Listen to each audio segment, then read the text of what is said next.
Hello there, it's Carl Munson on the Good Morning Portugal radio show. Well, it's a podcast, and it's actually good afternoon. So, hola, boa tarde, everybody listening. And I've just come on air because I'm actually at the airport, coincidentally, and it's Freedom Day, April 25th in Portugal, and just wanted to tell you a little bit about that because it's a very important and auspicious day in the Portuguese calendar. National holiday here, but the airport's nice and busy. Drove here over the bridge of the same name, the 25, what was that be? That'd be 25 de Abril.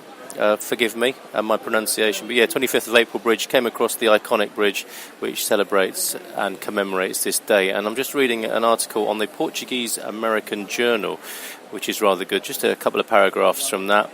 A piece written by Carolina Matos, the editor of the Portuguese American Journal. A great article, just to give you a bit of an introduction.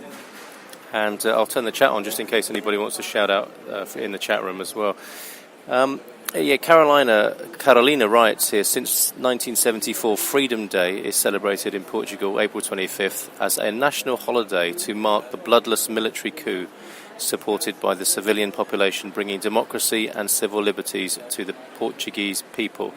Now, this is only 44 years ago. That's me chipping in there on Carolina's article. So it's in our lifetimes for many of us, which is quite remarkable, I think.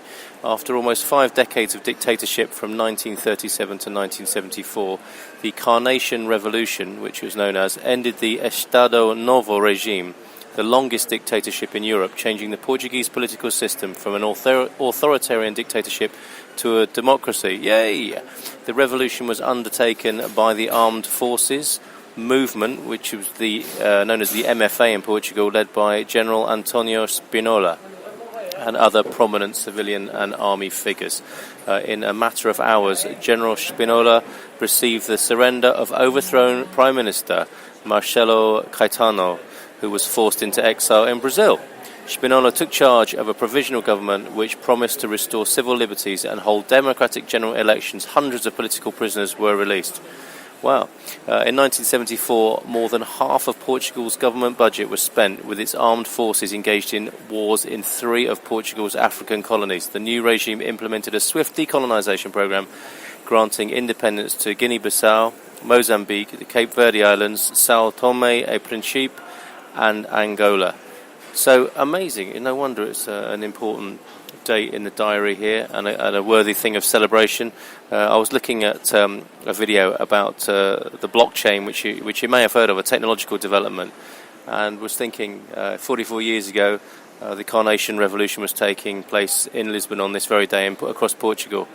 And Lisbon is such a buzzing, thriving place now, and we have different challenges here now. Obviously, there's no comparison really, but the state of play, interestingly, I think, as we've moved from this dictatorship here, not we, I wasn't here, but as we collectively have moved from a dictatorship running Portugal now into what could arguably be described as the takeover of neoliberal capitalism. We've got Airbnb's pricing people out of Lisbon. They're the very same people, actually, who may have taken part in the Carnation Revolution and rented homes in central Lisbon, may today be being priced out of that space by Airbnb, for example, and the boom. Obviously, always 2 sides to a boom. And, the roads are getting choked up. I hear that Uber cars now travel around empty and are starting to cause blockages not only here but all over the world in major cities as they wait for fares in their gig economy thing, as they're hoping to make business. And, they're driving around because if they don't drive around and be ready for the next fare, they won't make any money.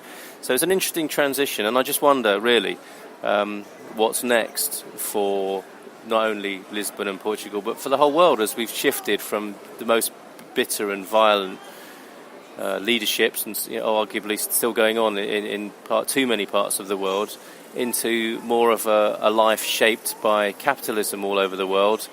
What's next? So I'd love to hear your views on that. Some people are really open to that discussion right now.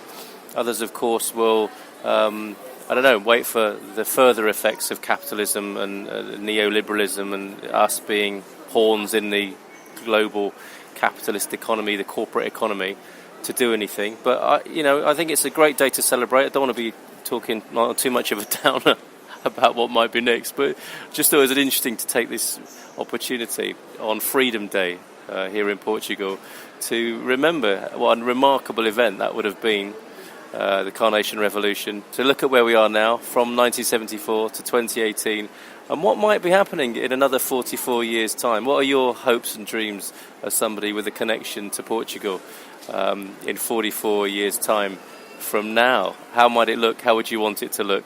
This has been Carl Munson on Freedom Day at Lisbon Airport on the Good Morning Portugal podcast. Look forward to talking to you again soon.